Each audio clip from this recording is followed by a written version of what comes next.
Good morning students, myself Jyoti Rathore. So today we have to complete our second chapter of our fourth book, that is economics. So children, in the beginning of the chapter I already given you one introduction related with the activities which are prevailing in the market. Then I explained you about the economic and non-economic activities.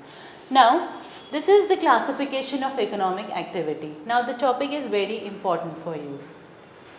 See, various economic activities can be classified into three main sectors, that is primary, secondary and tertiary sector. See, have you heard about these three sectors? I think so. In your social of 8th standard, something is given related with this one. All the economic activities which we are doing for the purpose to get money, that kind of activity. All those activities are divided into three sectors. First one is primary, then secondary and the tertiary sector. Primary sector include activities like agriculture, forestry, animal husbandry, fishing, poultry, farming, etc. First sector is our primary sector. All those activities which are related with agriculture, all those activities are coming under this sector. Like these are the example, forest if we will talk about, animal husbandry if we will talk about, fishing if we talk about, these are all under this category. In this sector, goods are produced by exploiting nature. Directly through nature we are getting the thing. For example, a farmer is producing a crop, clear? So that production would be the primary production. And that all the activities which are related with that one, clear, like harvesting, sowing, cutting, everything, all those activities are coming under primary one. Now our secondary sector activities are secondary sector manufacturing, small and large, construction activities are included. Now here we have to manufacture. From our primary sector we have taken the product. Now in our secondary sector we have to make something with the help of that product. For example, their farmers are producing with the help of that wheat. If we are making bread, then creation of that bread would be our secondary activity. We are manufacturing something, creating something new. The tertiary sector provide various type of services like transport, education, banking, insurance, health, tourism, etc. Now in our third sector, when we are moving towards this third sector, the things which are already manufactured in our secondary sector, we have to supply those things into the market. Clear? To supply those things into the market, some kind of services are needed. Clear? For example, we have to need transport service. Clear? Communication services, telephone and all the things are to be used. Now the people, those who are getting those things, they have to sold out those things. So that is also the service. All the things, all the people, those who are involved in the service sector, they are coming under tertiary sector. Clear? So children, the question is very important, which are the three first economic activity. All the economic activities are divided into which sector? Both the questions are very important. So three sectors are there, primary, secondary and tertiary. In primary one we are producing something, in secondary one we are creating something new with the help of those productive things, and in the tertiary sector we are providing services. So please learn these things by heart. Okay, all kind of three activities. In India, traditionally there is a division of labor between men and women. Now when we are talking about the country, the developing country like India, definitely division of labor would be there on the basis of their sexual assessment also. Clear? For example, the lady worker and the gents worker. Lots of differences are there. Activities of women. Women generally look after domestic affairs like cooking of food, washing of clothes, cleaning of utensils, housekeeping and looking after the children. Most of the ladies in India are housewives. Okay, and as a housewife, this is their work. All kind of domestic activity would be their work. Human capital. Human capital is a stock of skill and productive knowledge embodied in human beings. Okay, human capital, the people, those who are used as a human resource, they are human capital. So on the basis of their productive knowledge, these human beings are divided. Population become human capital when it is provide better education, training and healthcare facility. Again, you people, you are a population only, you are a part of population only. But to become you as a human capital, what your parents are doing, they are investing upon you today. Clear? They are investing in the case of your education, they are investing in the case of your health care, and for future, if you will do something good, then definitely they will invest in your training program also. Okay, like after 12th, you have to choose your basic line where you have to go. Some people wants to become pilot, some wants to become police officer, so they have to choose their line. For that particular thing, they will get some particular training also. Okay, like teachers also, if you want to become a teacher, then you have to complete your B.Ed as a vocational training program. So all those training programs would be provided upon a person, and if those all the things are going on, then afterwards only the people become a human capital. So up to here, classification of economic activities are clear to you. Now very important topic, you have to by heart. Most of the things you have to by heart. Now quality of population. The quality of population depends upon literacy rate, life expectancy and skill formation acquired by the people of the country. See, these terms are new for you, literacy rate. Clear? Literacy rate means overpopulation, overall population of a country, those who can write, those who can read. That population would be counted as a literate population, and that rate would be our literacy rate. Life expectancy, clear? Like a person, we are assuming that person can live at the age of nearly 80, 70 to 80 years, that is. So that means a healthy population would be there. If the population is not healthy, they can die very early with some kind of major diseases if a person is dying. So that life expectancy would be very down one. Okay, like the children, those who are born. In our previous time, most of the children, they die without any care. But nowadays, government is also very much careful about that. Different kind of plans are going on. So to save that child who is a newborn, and at the age of 70 to 80, it is expected that the person can live. This is called as life expectancy.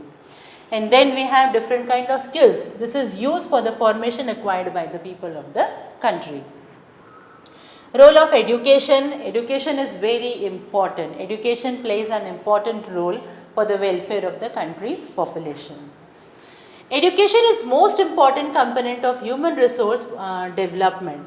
It contributes toward the growth of society, enhances the national income, cultural richness and increases efficiency of governance.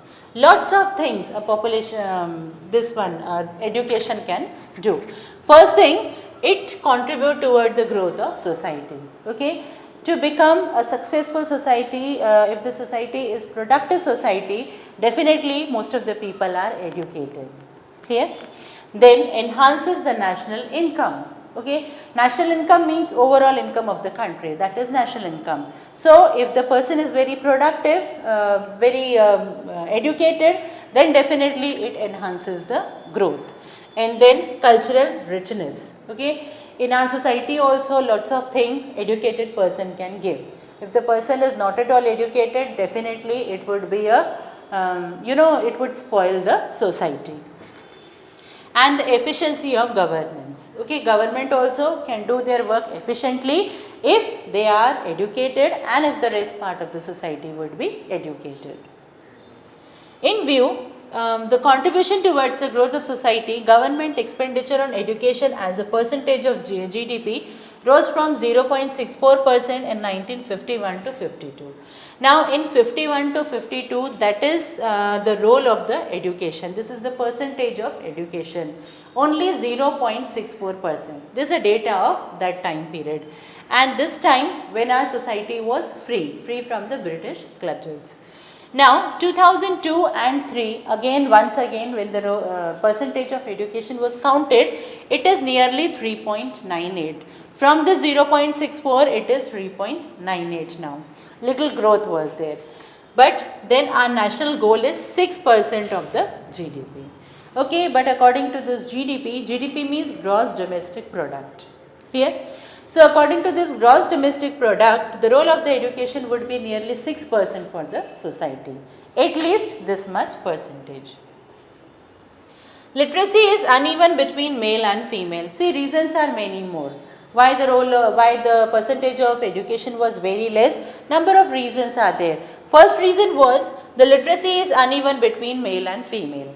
Like let us think about the previous time. Okay, that time period, people are thinking if the male child is there of the family, that child is supposed to be highly educated as compared to the female one. Okay, if the female child, she is nearly 4th or 5th standard pass, that is okay for you, because people are thinking she is only for the domestic purpose, but the male member of the society, male child of the society, that is for very productive person. In future the male person will earn, that is why the person should be highly qualified.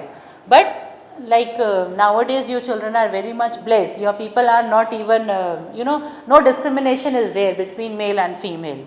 If the child is very good, either the child is a girl or a boy, the parents are insisting the child that you have to study a lot, okay, because your future depends upon your studies, that is why. So that time period, male and female, lots of discrimination. Males are more literate. It varies with urban and rural area. Okay, in urban area, different thinking is there. But the rural area people, definitely male would be little qualified as compared to the female one. Population is more literate compared to rural. There were 7.68 lakh schools by 2004 and 5. Now this is a data given over here. Okay, in 2004 and 5, people were telling nearly 7.68 lakh schools were there.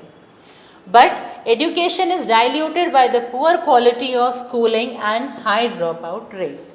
But in 2004 and 5 also, good number of people, they were simply leaving the schools. Without completing their basic primary education, they left out from the school. And that was the reason why the quality was very much poor. Then this Sarv Shiksha Abhiyan, this is a significant step toward providing elementary education to all the children below the age of 14 years. I think about the Sarv Shiksha Abhiyan, most of the children have heard. Clear?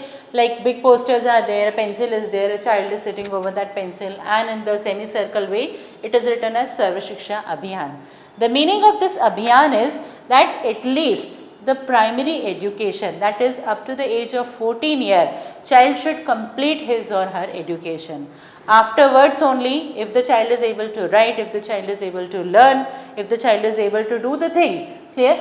After only the child is leaving the school, then it would be okay. But primary education, that is compulsory for everyone. This is a major part of this Sarv Shiksha Abhiyan. So, children, up to this topic, the things are clear to you: quality of population, then the role of this education. These are all we are considering in the case of economic activities. Okay. Now, health. Health is the next part. No? Health is another important component of human resource development. Efficiency of worker largely depend on their health. Definitely, if a person is healthy, he or she can work enough.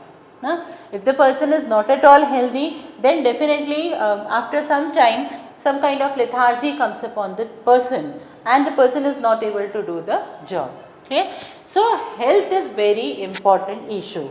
If we are talking about this development, resource development, so health is very important issue. There has been considerable improvement in the country's health standard. For example, the life expectancy at the time of birth in India, it rose from 37.2 years in 1951 to 63.9 years in 2001. So, from 1951 to this 2001, see huge differences, huge difference we have seen here, from 37.2 to 63.9 years. That time expectancy was only 37 years, but then expectancy years would be 63.9. Similarly, infant mortality rate has come down from 147 to 47 by 2010. This infant mortality rate, clear? Like the child is born, afterward the child died. So, the mortality rate would be very high if the death is large number of deaths are there, but that also decreases from 147 to 47. Clear? Now, infant mortality rate is the death of the child under 1 year of age. Up to the age of 1 year, if the child died, so that rate would be there. India has built up a vast health infrastructure, but still much more is needed to be done. Like children, nowadays in every small village there is a district hospital, there is a hospital, clear, government hospital, and that government hospital provides good quality of health care to everyone.